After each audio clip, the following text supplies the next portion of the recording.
Hola, sistemas estudiantes. En esta clase de Ingeniería Hidráulica Avanzada vamos a determinar el caudal de diseño en vertederos de rebose, en embalses. Vamos a conversar y vamos a aprender qué es el efecto regulador de caudal de un embalse y vamos a aprender lo que es el rastreo de crecida, que es la obtención del hidrograma de salida de un embalse. ¿Qué entendemos por esto? Primero hablaremos sobre el caudal de diseño. Un embalse tiene un cierto volumen de almacenamiento de agua que este actúa como un elemento regulador de caudal. Supongamos, por ejemplo, que esta es la cuenca que captura nuestro embalse. Supongamos que tenemos el siguiente hidrograma de entrada asociado a la tormenta de diseño. Supongamos que esta curva en color azul. Esta es el hidrograma de entrada.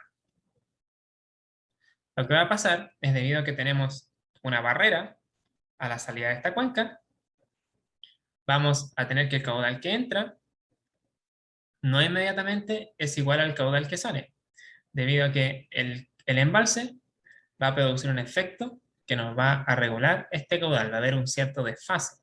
En el momento en que comienza a llover, empieza a correr el agua hacia aguas abajo, una vez que el nivel del agua es sobrepasado por el nivel del embalse, el caudal que va a salir del embalse no va a ser exactamente igual al caudal que está entrando. El caudal que sale va a obedecer a la curva de descarga del vertedero, como lo vimos en las clases anteriores.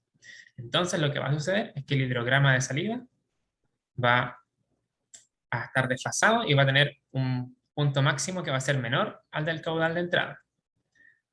En la carga del vertedero durante la tormenta, por ejemplo, durante esta tormenta en color azul, vamos a ver que inicialmente el vertedero no tiene carga, no está depositando caudal hacia aguas abajo, pero una vez que empieza a llegar esta tormenta, empieza a subir la carga del vertedero. Y dependiendo del valor de esta carga, es el valor que va a tomar el caudal de salida utilizando la curva de descarga del vertedero. Entonces, aquí podemos ver de que el hidrograma de entrada, que es un dato que obtenemos desde con la hidrología del sector y de la cuenca, nos damos cuenta que el caudal máximo que ocurre que ocurre durante la tormenta no es el apropiado para el diseño porque se está sobreestimando el caudal. El caudal máximo que es apropiado para el diseño es el que es regulado por el embalse. Es este punto máximo. Entonces, ¿cómo cuantificamos esto? Vamos a suponer que son datos, el hidrograma de entrada, esto lo va a dar la hidrología, y tenemos como un dato la curva de descarga del vertedero, que es lo que calculamos en la clase anterior. Suponiendo que tenemos el hidrograma de entrada y la curva de descarga, entonces la pregunta es, ¿de qué va a depender principalmente la magnitud de la regulación del estanque? Es decir, la razón entre el caudal máximo que efectivamente sale por el estanque y el caudal máximo que entra hacia el embalse. Entonces, este efecto regulador, la magnitud de esta razón, va a depender principalmente de la relación entre la altura del embalse y el volumen de agua almacenado. Aquí en esta figura tenemos esquemáticamente el volumen y la altura. Entonces, ¿qué va a pasar? Vamos a tener una curva donde normalmente en el eje horizontal se ubica el volumen del embalse en metros cúbicos o en millones o en miles de metros cúbicos, en este caso, y tenemos los metros sobre el nivel del mar. Entonces, cuando el volumen es cero, vamos a tener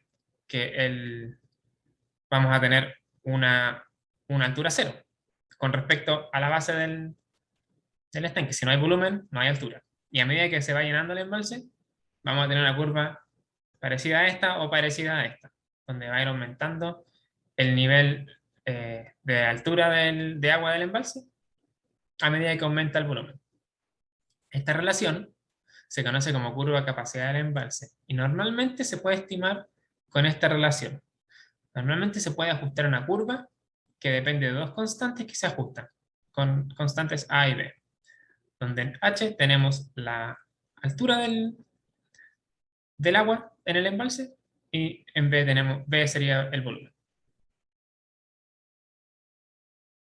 Entonces, ¿cómo podemos utilizar esa relación para poder calcular el caudal de salida. Recordemos que todo esto que se está presentando es para obtener el caudal de salida máximo, porque este es el que me va a servir para diseñar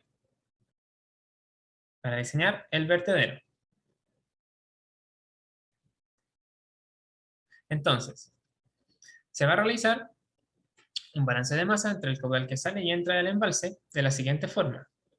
Tenemos esta relación, que es simplemente una ecuación de continuidad. Tenemos el volumen, que es acumulado en el embalse en un cierto intervalo delta t, va a ser igual simplemente a lo que entra menos lo que sale. Esto es simplemente una ecuación de continuidad, donde Qin va a ser el caudal que entra en el intervalo delta t, el que está aquí en el denominador, y Qout va a ser el caudal que sale. Entonces, nuevamente recordamos que el caudal que entra es dato hidrológico, el caudal que sale, que es lo que queremos obtener, se obtiene de la curva de descarga, y el volumen, que vemos acá, se obtiene de la curva de capacidad del embalse, que está relacionado H con B, donde H es simplemente la suma de la altura del embalse más la carga que tenemos pues, sobre el nivel del vertedero. Entonces, resolviendo para cada delta t, se obtiene a punto a punto el hidrograma de salida, el hidrograma de salida que acá está en color rojo. Con esto queda por finalizada la clase de hoy y nos vemos en la siguiente clase.